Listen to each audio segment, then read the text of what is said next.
Alhamdulillah, saya berasa amat terharu setiba saya di kampung sebulan lama ini, di mana saya diberi sambutan yang cukup hangat pada malam ini.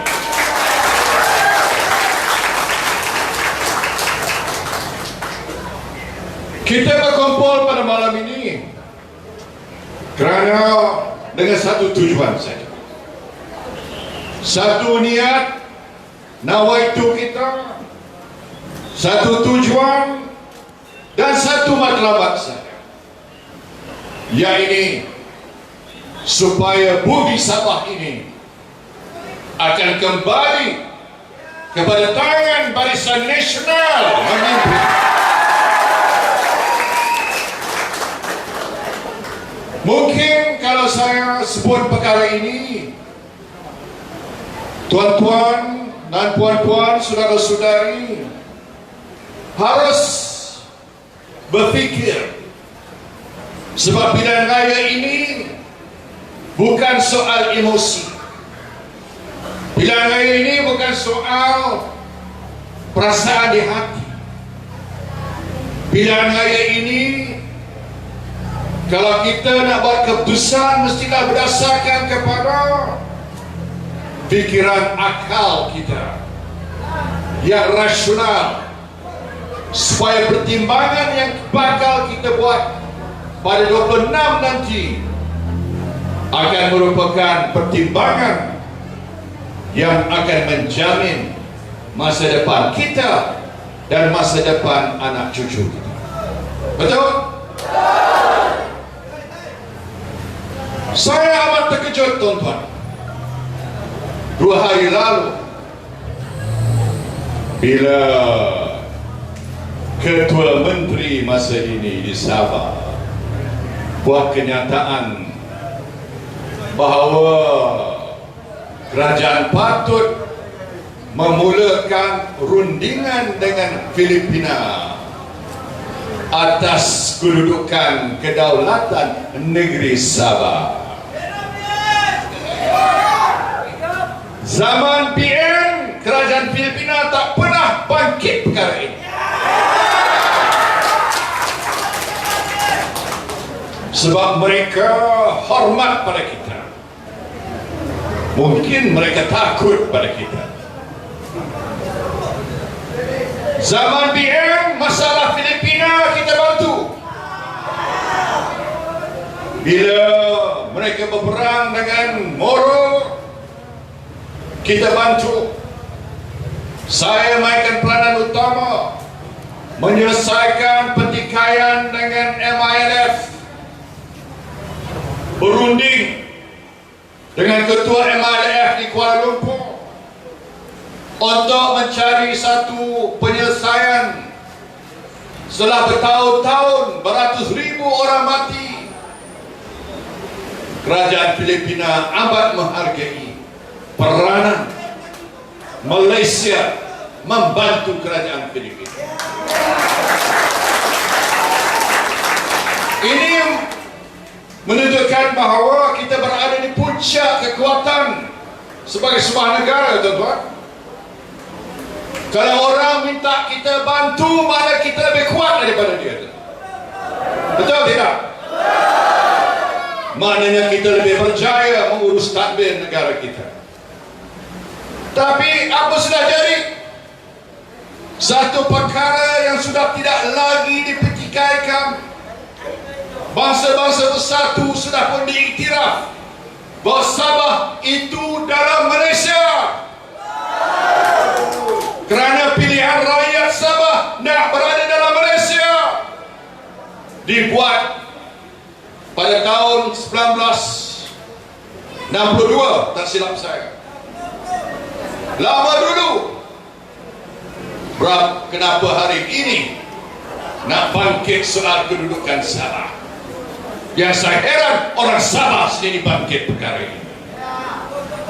Pada saya, tuan-tuan, dan pada BN, kedudukan Sabah, kedaulatan Sabah tidak boleh dirundingkan, non-negotiable. Kalau siapa nak pertikaikan kedudukan Sabah, langkah mayat kita dulu.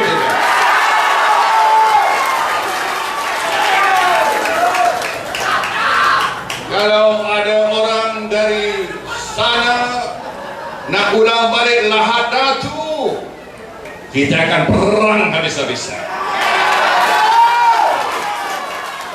Saya ada pengalaman Lahad Datu pertama waktu saya jadi Perdana Menteri. Kita bertindak tegas, dan kalau ada Lahad Datu kedua, kita akan memerangi mereka habis-habisan. Nak selamatkan Sabah, nampaknya hanya Barisan Nasional saja boleh selamat. Nak save Sabah, BN. Nak selamatkan Sabah, BN. Nak bawa kemajuan pada Sabah, sebab kita dah tahu 22 tahun 22 bulan di bawah PH, 26 bulan bawah warisan. Saya nak tanya orang Sabah, saya nak tanya orang Sembulan Lama, mana lebih baik? Zaman BN ke zaman PH warisan? Puas kan? Jelas. Kenapa zaman BN lebih baik?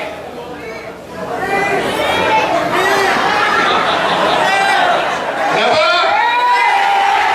Prim. Kalau kita menang hari itu, saya dah umum, setiap penerima BRIM akan dapat 2,000. 2,000. Mungkin itu tahun 2018. Tahun 2020 mungkin lebih tinggi.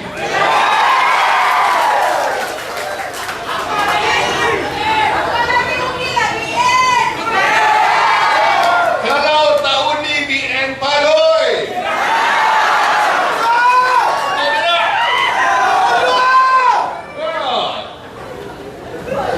saya nak beritahu, ini Atuk 95 ni. Aduh, saya selalu sebut Atuk, tapi ada orang kata tambah lagi, Atuk 95. Dia selalu kata bahawa BRIM ni, saya nak beli undi kononnya, dan dia kata ini, saya percaya bahawa cash is king. Oh, dia kena kod. Pertamanya tuan-tuan, saya anggap BRIM ini sebagai satu dasar yang nak menolong orang miskin dan orang berpendapatan rendah. Orang yang tinggal di macam di kampung Sembulan Lama ni, orang yang memerlukan bantuan. Orang kaya boleh jaga diri mereka sendiri. Orang kaya tak perlu pertolongan. Dia boleh cari kekayaan lagi. Dia main saham hari pagi ini, petang sudah kaya, tambah. Tapi orang miskin berpendapatan rendah, kais pagi makan pagi, dapur tak berasap, siapa nak tolong? Bosku.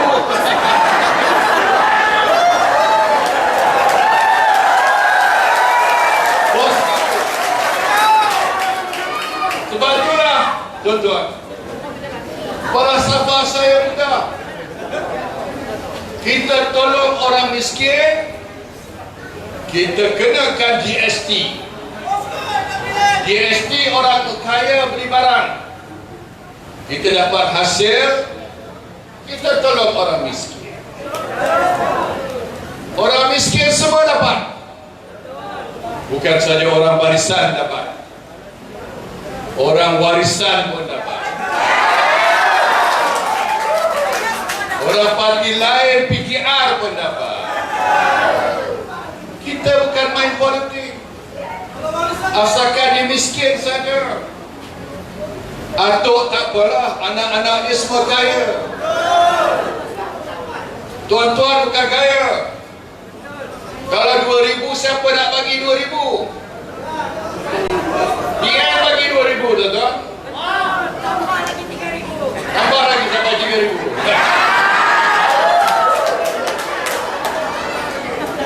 Dan ini merupakan satu pemangkin dalam sistem kita. Orang putih sebut catalyst. Ya, maknanya kita bagi duit ni, kita masuk dalam akaun bank, tuan-tuan.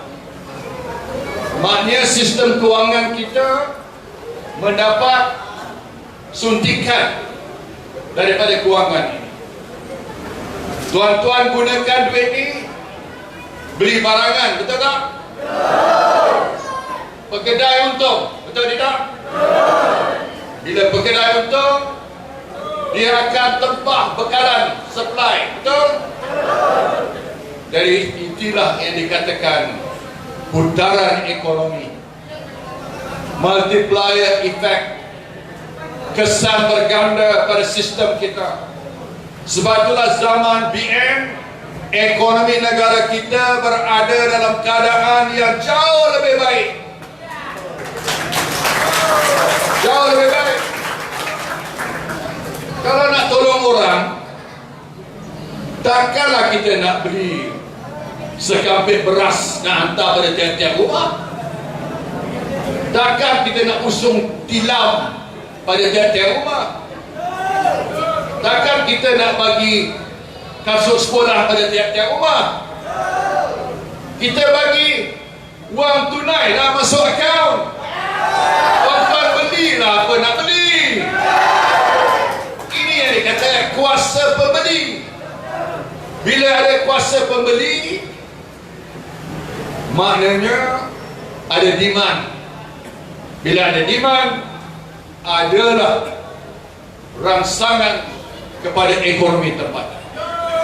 Semuanya bermula dengan permintaan.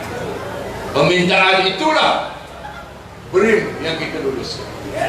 Maknanya teori ekonomi itu, tuan-tuan, Bank Dunia iktiraf bahawa inilah langkah terbaik nak tolong orang. Apatah lagi dalam zaman COVID-19 ini, hampir semua negara buat sistem BRIM. Cuma tak panggil BRIM saja, dia panggil lain. Di Amerika Syarikat, lebih pada 30 juta orang dapat bantuan yang diberikan, dinamakan unemployment benefit. Dia bagi wang tunai juga. Kenapa atuk tak sebut cash is king di Amerika? Di Singapura pun masuk dalam akaunnya. Saya tahu di negara lain pun macam itu. Bila kita buat, oh kita salah, orang lain buat, tegaklah. Jangan kata kita salah. Kita tak salah, kita betul, tuan-tuan.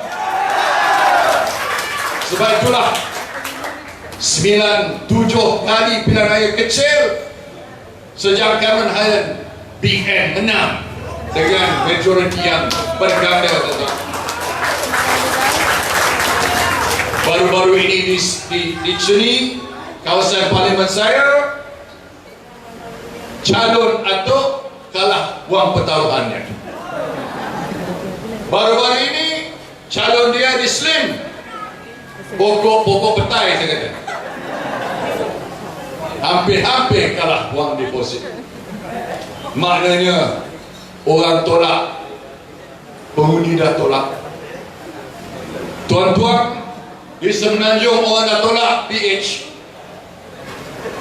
Di sini, di Sabah, jangan silap, tuan-tuan.